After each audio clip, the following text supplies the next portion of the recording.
किसी गांव में दो भाई रहते थे। बड़ा भाई अमीर था, उसके पास किसी बात की कमी नहीं थी। छोटा भाई गरीब था, मेहनत मजदूरी करके पेट पालता था। एक दिन दोनों भाइयों में बहस होने लगी। बड़े भाई ने कहा, भले का भला नहीं होता, आज की दुनिया में भले को भीख भी नहीं मिलती, इसलिए दूसरे का चाहे बुरा ही क्यों ना हो, अपने भले की बात पहले सोचनी चाहिए। छोटे ने कहा, नहीं भैया, कष्ट औरों को हो, ऐसे में अपना भला कैसे हो सकता है। बड़े ने कहा, चल हम गांव में लोगों से पूछ लेते हैं, तेरी बात सही निकली तो मेरे पास जितना धन है वह सारा तेरा, और मेरी बात सही निकली तो जो तेरे पास है वह सब कुछ मेरा। छोटे ने कहा, ठीक है चलो, और दोनों गांव में निकल गए। गांव में पहुंचकर एक से पूछा, दो से पूछा, तीन से पूछा। सभी लोग यही कहने लगे कि आजकल भलाई का जमाना ही नहीं रहा, भलाई करने वाला तो भूखा मरता है, भले आदमी का कहीं गुजारा नहीं होता, और जो बुरी राह पर चलता है वह खूब फलता फूलता है, धन धान्य से सुखी रहता है। अब छोटे भाई के पास जो खेत का छोटा टुकड़ा था वह भी शर्त में हार गया। अब वह दाने दाने को मोहताज हो गया। बीवी बच्चे भूखे मरने लगे, खाने को कोई उधार भी नहीं देता था। वह अपने बड़े भाई के पास गया चावल उधार लेने के लिए। सोचा बड़ा भाई है, वह दे देगा।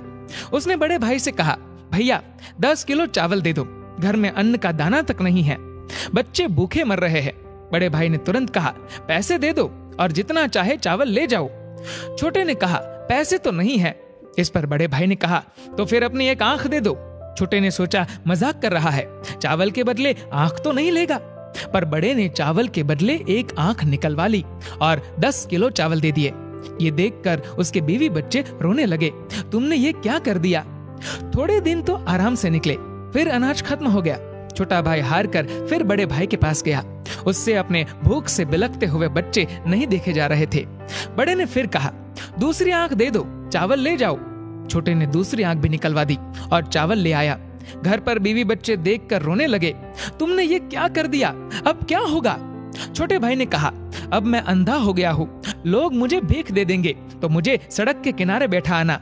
दूसरे दिन से रोज उसकी पत्नी उसे रास्ते पर बैठा आती थी, जिससे उसका रोज का काम चलने लगा।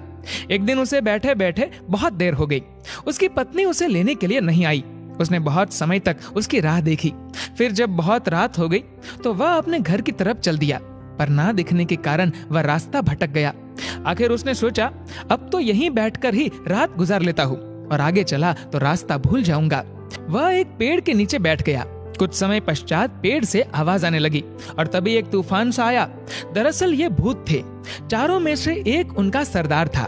भूत बहुत खुराफाती थे। सब 1 महीने भर लोगों को सताते थे और महीने में एक दिन इसी पेड़ पर सरदार सबका हिसाब किताब करता था। आज वही हिसाब किताब करने वाला दिन था। सरदार ने पूछा, हाँ भाई, तुम लोगों ने क्या क्या किया, एक एक करके बताओ। पहला भूत बोला, एक गांव में 2 भाई थे, भले बुरे का तर्क हुआ, दोनों ने बाजी रखी, छोटा भाई हार गया, मैंने उसे अंधा बनवा दिया। सरदार बोला, बहुत खूब, अब अंधा ही बना रहेगा, वह क्या जाने कि इस पेड़ की तली की औंस लगाने से उसकी आंखें ठीक हो सकती है। दूसरा भूत बोला, मैंने रामनगर जिले के सारे नदी, नाले, झरने, तालाब, कुएं, बावड़ी सब कुछ सुखा दिया है। पानी के लिए हाहाकार मचा हुआ है, कहीं कोष तक पानी नहीं है, सब यूं ही तड़प तड़प कर मर जाएंगे।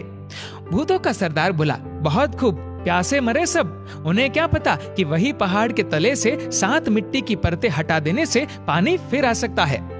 तीसरा भूत बोला, सरदार, राजा की बेटी की शादी होने वाली थी, नगर में खुशियां मनाई जा रही थी, पर मैंने राजकुमारी को गूंगी बना दिया, जिससे उसकी शादी नहीं हो पाई, महल में मातम छा गया है। सरदार ने कहा, वाह, बहुत खूब, वह गूंगी ही रहेगी, किसी को क्या मालूम, इस पेड़ की जूमती जटा को पीस कर पिला देने से वह बोलने लगेगी। खैर चलो, 1 महीने बाद इसी दिन फिर यहीं मिलेंगे। एक तूफान सा उठा और चारों भूत चले गए। तब तक सवेरा हो गया था। अंधे भाई ने सबसे पहले वहां की ओस की बूंदें अपनी आंखों पर लगाई। उसकी आंखें लौट आई, वह खुशी से झूम उठा। उसने जल्दी से पेड़ की जटा ली और घर लौटा। उसकी आंखें वापस आ जाने से सब बहुत खुश हो गए। उसने सारा किस्सा अपनी पत्नी को सुनाया और घर से निकल गया और सीधे रामनगर पहुंचा। वहां की हालत देखी तो रोने लायक थी। सूख कर धरती फट रही थी। कहीं एक बूंद पानी नहीं था। हाहाकार मचा हुआ था। उसने पहाड़ के नीचे से मिट्टी की 7 परतें निकाली ही थी कि फिर कुएं, तालाब और झीलों में पानी ही पानी हो गया। वहां के राजा ने उसे अपार धन दिया। फिर वह राजा के महल में जा पहुंचा। जाते ही उसने कहा, महाराज, मैंने सुना है कि राजकुमारी गूंगी हो गई है, मैं उन्हें ठीक कर सकता हूँ। उसने झट से पेड़ की जटा को पीसकर राजकुमारी को पिला दिया और राजकुमारी बोलने लगी। राजा बहुत खुश हुआ। राजा ने अशर्फियों से उसकी झोली भर दी, गाड़ी घोड़ा दिया और रहने के लिए एक महल देकर परिवार के साथ यहाँ आकर रहने को कहा। छोटा भाई धन से लदा घर लौटा। उसके परिवार में खुशी की लहर दौड़ गई।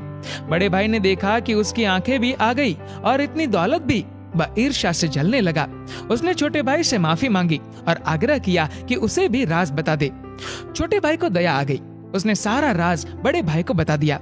बड़ा भाई भी उसी जंगल में गया, उसी पेड़ तले बैठा। फिर वही तूफान आया और भूतों की आवाज आने लगी। लेखा जोखा होने लगा। भूत कहने लगे, जो किया कराया था सब पर पानी फिर गया, जरूर किसी ने अपना भेद सुन लिया। भूत जब पेड़ से उतरे तो बड़े भाई को बैठा पाया। बस फिर क्या था, झट से उसका गला घोट दिया और बड़ा भाई वहीं पर मर गया।